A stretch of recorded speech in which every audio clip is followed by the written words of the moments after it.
O presidente Jair Bolsonaro afirmou hoje que deve vetar quase 20 pontos no projeto de lei de abuso de autoridade aprovado pelo Congresso Nacional. O número é superior aos vetos sugeridos pelo ministro da Justiça e Segurança Pública, Sérgio Moro, que, segundo o presidente, teria solicitado a rejeição de 10 artigos do texto. Abro aspas. O Moro propôs, se não me engano, 10 vetos. 9 já colhi, 1 estou discutindo e tem mais vetos ainda. Deve chegar a quase 20. Essa foi a fala do presidente Jair Bolsonaro. Josias. A análise desse projeto de lei sobre o abuso de autoridade se transformou num tema fronteiriço para o Jair Bolsonaro. De um lado da fronteira, a favor da sanção integral do projeto, está o pedaço bandalho da política que está ansioso por enquadrar magistrados, membros do Ministério Público e investigadores. Do outro lado da fronteira, a favor do veto integral, 100% da nova lei, está o pedaço das ruas que ainda apoia a Lava Jato. O Bolsonaro se equilibra entre esses dois extremos. Quando começou a contar o prazo dos 15 dias que o presidente tem para decidir sobre os vetos, ele estava mais próximo da banda devassa do Legislativo. Desde então, ele ouviu o ronco do asfalto, ele sofreu um bombardeio dos seus devotos nas redes sociais, ele amargou pesquisas que revelam um aumento da sua taxa de impopularidade. Agora, a quantidade e a qualidade dos vetos do Bolsonaro a essa lei de abuso de autoridade vai revelar de que lado da fronteira ele deseja ser visto. De repente, o presidente passou a falar em quase 20 vetos. O resumo dessa ópera, a meu ver, é o seguinte: você tem 3 tipos de político. Você tem os homens de bem, os que se dão bem e os que são flagrados com os bens. O Bolsonaro foi eleito se vendendo ao eleitorado como um homem de bem. Se ele não vetasse nada no projeto de lei sobre o abuso de autoridade, ele poderia se dar bem com o Centrão e com os assemelhados. Mas a pressão é tão grande que o presidente se vê compelido a vetar mais do que gostaria, a despeito de ter um filho, Flávio Bolsonaro, com os bens sob investigação. Diga, Constantino. Olha, eu acho que se ele de fato vetar isso que ele está prometendo, vai merecer um reconhecimento de muitos daqueles que levantaram essas suspeitas de que ele tomou o lado certo, né? De que ele encarou o custo de até mesmo uma eventual retaliação do Centrão. Ou seja, ele ficou do lado daqueles que foram às ruas cobrar, pressionar para que o presidente não traia o lavajatismo. Isso foi tema de vários programas nossos. Eu fiz vários alertas de que se ele tomasse essa decisão, ele ia descobrir do jeito mais duro que o lavajatismo é superior, é mais forte ao bolsonarismo. Se ele vetar 20 itens, mais do que aquilo recomendado pelo próprio ministro Sérgio Moro, ele, sem dúvida alguma, sai ileso perante todos esses. Ele vai ter problemas eventuais com os políticos, com a classe política.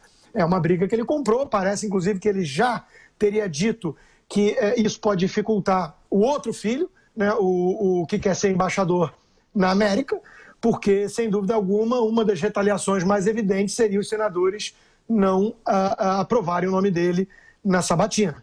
Então, se o presidente Bolsonaro, e isso eu digo com toda humildade, se o presidente Bolsonaro, de fato, rejeitar uns 20 itens desse projeto abusivo contra o abuso de poder, que foi alvo de tantas críticas merecidas e já esmiuçadas por nós, pela forma que foi votada, pela origem que tem, pelo intuito claro de retaliar contra a Lava Jato. Se o presidente der essa sinalização clara, veemente, de que ele está do lado da Lava Jato e contra esses que tentaram boicotá-la, ele vai merecer um reconhecimento público e com todo o sacrifício pessoal, inclusive, que isso pode lhe acarretar em relação aos 2 filhos. Isso seria uma prova, eu não vou dizer inequívoca, mas seria uma prova contundente de que ele, de fato, nesse caso específico, casou-se com o republicanismo, mesmo a um custo pessoal elevado. Diga, Vera. Concordo que vai ter sido uma atitude correta do ponto de vista técnico, inclusive, porque a gente fez aqui toda a análise ali da lei mostrando que ela tem sim o intuito de coibir as investigações, de amordaçar as autoridades, de desencorajá-las a cumprir o seu próprio papel. Tem punições draconianas para quem cumpre o que é a função precípua do seu cargo, né? Juízes, delegados, policiais, etc. Portanto, será a atitude tecnicamente correta essa de vetar. Aí a gente tem duas opções não excludentes, a de que ele tomou o caminho mais republicano, portanto ouviu os técnicos do seu governo que o aconselharam nesse sentido, inclusive o Sérgio Moro, e a outra é de que ele fez um cálculo político, né, entre o que levaria a mais perdas, a perda da sua base eleitoral e, portanto, brigar com essa porção do bolsonarismo que é também lavajatista. E aí há pesquisas já, depois que o Rodrigo foi um dos que mais falaram aqui no programa a esse respeito, de que seria mais forte, Moro ou Bolsonaro, Lava Jato ou bolsonarismo. Depois disso vieram pesquisas que mostraram em números a força da Lava Jato e o impacto que poderia haver romper com isso. Mas houve uma manifestação de rua eloquente, embora não fosse super lotada, não fosse no país todo, mas em cidades importantes, com bastante gente, mostrando que as pessoas têm a expectativa de que ele vete, as pessoas que o apoiaram, aquelas que votaram nele. Então, o cálculo político parece ter sido de que é mais vantajoso manter esse público, que é esse que ele vem se esforçando em manter, inclusive na base da retórica, nas declarações, e comprar mais uma briga com o Congresso, que já vai sair desgastado dessa operação e trucar o Congresso, pedir 6. Afinal, vocês vão derrubar o veto? Vocês vão dobrar a aposta nesse caminho, que é um caminho que a sociedade já mostrou que não aceita? O Congresso parece disposto a bancar essa aposta. Pelo menos os mais vocais ali, dos líderes que defendem essa lei de abuso de autoridade, têm insistido no tema, têm dito que ela não coíbe, na verdade, juízes. Agora o relator da proposta, o deputado Ricardo Barros, distribui por WhatsApp uma decisão de um juiz que se recusou a analisar um pedido de uma parte porque se referiu a ele como Vossa Senhoria e não como Vossa Excelência, dizendo que esse seria um caso de abuso de autoridade. Ao que eu retorquei para ele e falei: deputado, então esse juiz merece ser preso por isso? Eu acho que é pernóstico, é um absurdo alguém se recusar a analisar um pedido com base nisso, é ridículo, tem de haver um recurso, inclusive para as instâncias superiores, pode até ser representado com ele, contra ele nos órgãos ali disciplinares, mas dizer que alguém vai ser preso por causa de algo como isso é absolutamente irrisível. Então, a gente tem de ver como o Congresso vai reagir. E aí tem 3 possibilidades postas à mesa. Essa da derrubada do veto, que eu acho que para Bolsonaro pouco vai importar, porque afinal de contas, se existe um resíduo ali, que é uma intenção dele de que os filhos sejam beneficiados de alguma maneira, Flávio Bolsonaro notadamente, se derrubarem o veto, também tudo bem, ele fez a parte dele. Mas tem essa outra que é um pouco mais complexa, que é a da derrubada da indicação do outro filho, Eduardo Bolsonaro, para a Embaixada do Brasil em Washington.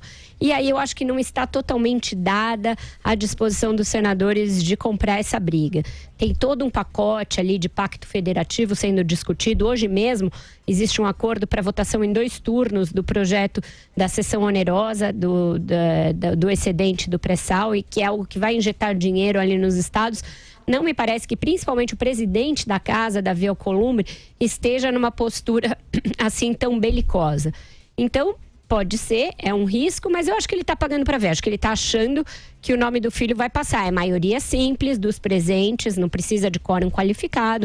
Eu acho que o cálculo todo do presidente eu perderia mais se eu vetasse pouco ou não vetasse nada do que dobrando essa aposta. Diga, José Asvi, que você levantou a mão. Eu acho basicamente que da sua avaliação é correta, e acho que ele, se fizer o veto numa amplitude maior, terá feito por cálculo político, puramente. Ele vai pagar um outro preço para aprovar o filho no Senado, que vem aí, sessão onerosa do pré-sal e outras coisas, e vai contar com a compreensão dos parlamentares que vão derrubar aqueles vetos que considerarem essenciais. Então, é esse cálculo que se faz ali, e pode ser que ele, para ficar bem aí com a sua turma e com a opinião pública, ele vete numa extensão maior, mas por puro cálculo político, não tem nenhuma dúvida. Olha, intenção é sempre uma coisa muito difícil de avaliar, porque é subjetiva. Eu estou preocupado, nesse caso, com o concreto, o objetivo, a ação, né? É óbvio que todas as possibilidades que vocês levantaram são legítimas e possíveis, mas o fato concreto será, se ele vetar, ele tomou a atitude certa, né? Pode ser pelos motivos errados ou não, isso é sempre muito questionável. E só lembrando da metáfora que o bolsonarismo e o próprio Bolsonaro gosta tanto de guerra, né? Às vezes o capitão, às vezes o líder lá tem que sacrificar soldados ou até mesmo um general para vencer a guerra. Ou então, para ficar na metáfora do enxadrista, ele tem que sacrificar, às vezes, uma torre ou um cavalo para poder preservar o rei. Então, se for esse o cálculo, que sacrifique-se o cavalo Eduardo Bolsonaro para a embaixada, que o Brasil agradece ficar com a Lava Jato e sem esse filho aí na embaixada.